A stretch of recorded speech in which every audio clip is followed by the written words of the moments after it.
Hi, I'm Tommy Ferraro, and welcome to the New Southwest.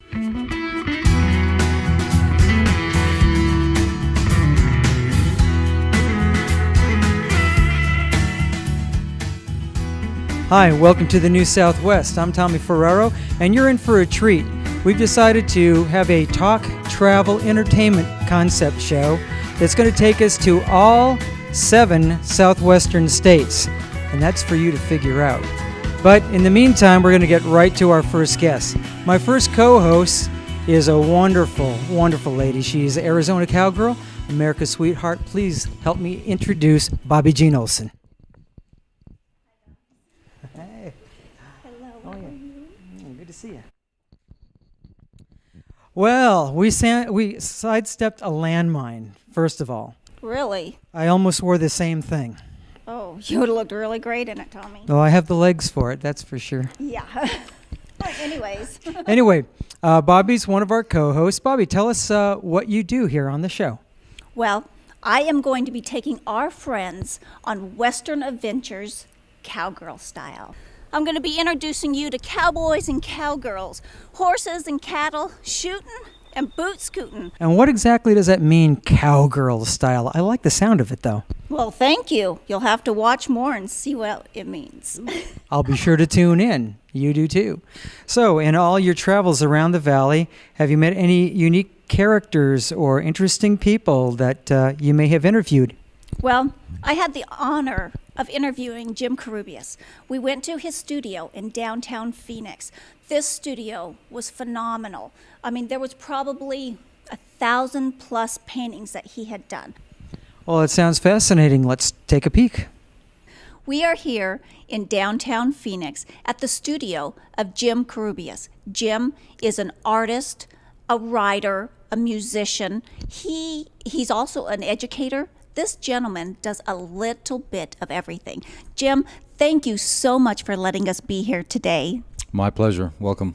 Okay, you have done just a little bit of everything, and your popularity is just growing by leaps and bounds. First of all, we are in your studio. Tell us about your studio and the fact that there's almost 1,000 paintings in this studio. Well, I'm very fortunate. It's a great studio. It's located right downtown Phoenix, and it's a historical building. It belongs to the Marr family, and they're great. They've really allowed me to come in and just have some fun, make a mess, leave it a mess, and I'm surrounded by paintings, some in progress. All right, now I'm doing a series on the 6 directions, the Hopi way. Well, 6 directions is very important in Native American cosmology. The idea of what it means to us is the blessings of each direction, and we assign something to every one of those directions. So the east is birth, and then it goes to the south to the youth. The west is the adulthood. The north is the spirit world. And then the northwest is a very important concept, and the southwest is another important concept. So those are the 6 directions, and they're basically the 6 ways that life works. And there's messages in every one of those. There's love, respect, discipline, and wisdom. So no matter what you do in life, Native American way, if you use these, you'll make the right things.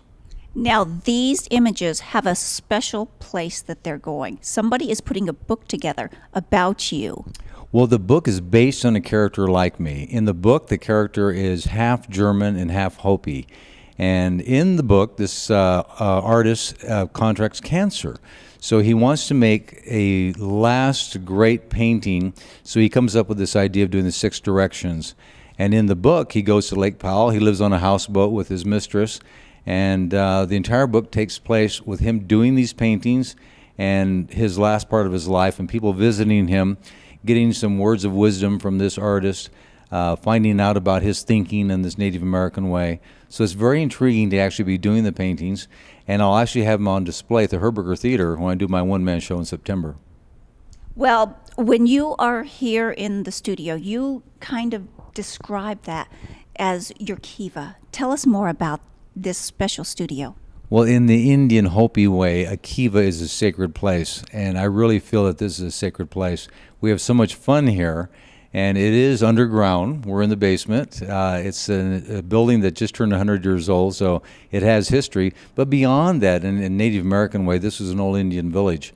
So I feel that too, and it's just such a great thing to have It's cooler in the summertime, and the space is phenomenal, and it does feel like a kiva. You come downstairs and you're entering another world, and people love it. You know, people who go back from back east or people from another country come in here and they go like, oh my gosh, this is like what Indians should have, is underground kiva studio. Well, I've also spoke about Jim being a writer and a screenplay writer, which he has put a movie together that is quite special to me because I had the honor of working with Jim about 4 or 5 years ago on a pilot for this film. Tell us about Sage Woman. Well, it's a very exciting concept. The idea is 1871. This is an Irish gal that comes out west, as many people did, after the Civil War, to start a new life. And tragedy befell her and her family. And as a result, she had to kind of pick pieces up and become a new person. And the film's very intriguing because I think a lot of women would gain from this and the idea what it means to start new again and to have some challenges, some major challenges in front of them, and to work hard at it and to succeed, and also to gain something from that. From tragedy, from hardship, can come some very important messages.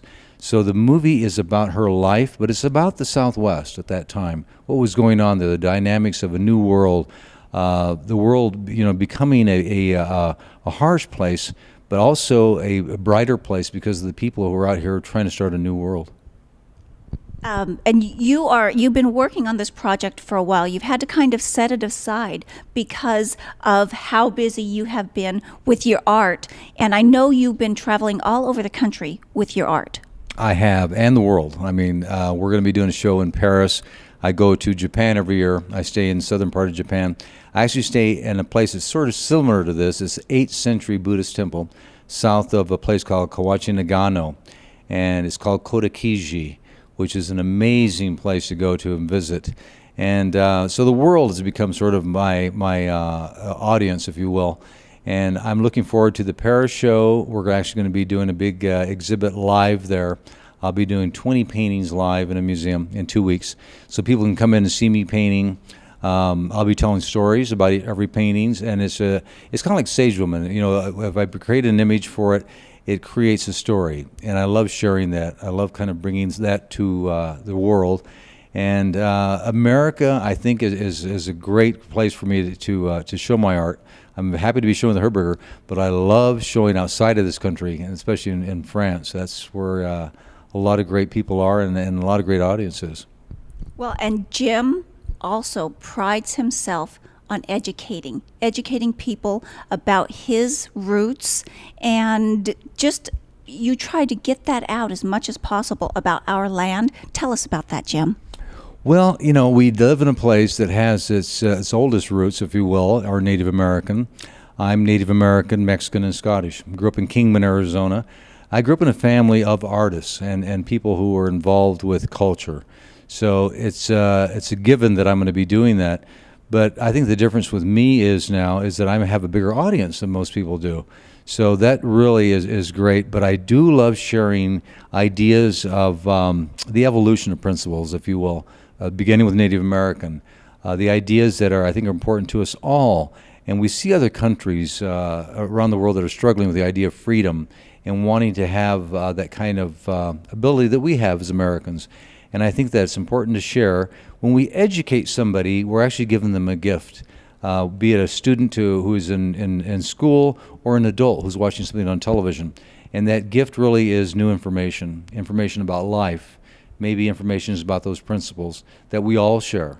Or our history. And our history. Our history as Americans, I think, is intriguing to the rest of the world. If you add the element of Native American into a story, I think Which we always have to add that in because that is one of our main, or one of, I won't say the most important, but you guys were here first.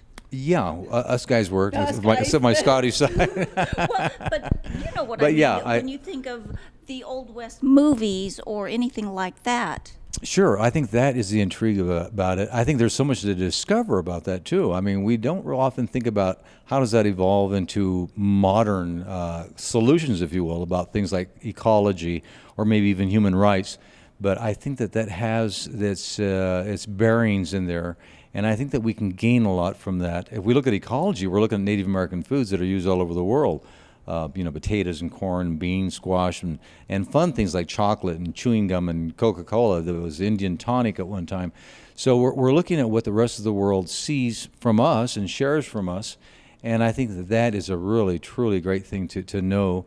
And we ourselves as Americans are rediscovering that all the time. But we definitely do go back to the Native American and saying, here's who we are as Americans. So that's kind of cool. Well, we still haven't touched on the music yet, so tell us a little bit about your music.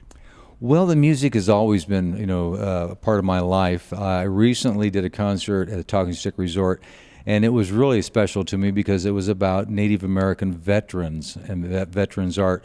And we took over a bunch of patients from the hospital. I am a veteran. I was a lieutenant at one time. I'm a captain in the reserves right now. Can't tell by the hair, but it really is an amazing contact with me to give those guys respect, to give ourselves respect in that very heavy sort of burden that soldiers still carry. So it was really a great honor for me to do that, and to combine that with Native American rock and roll.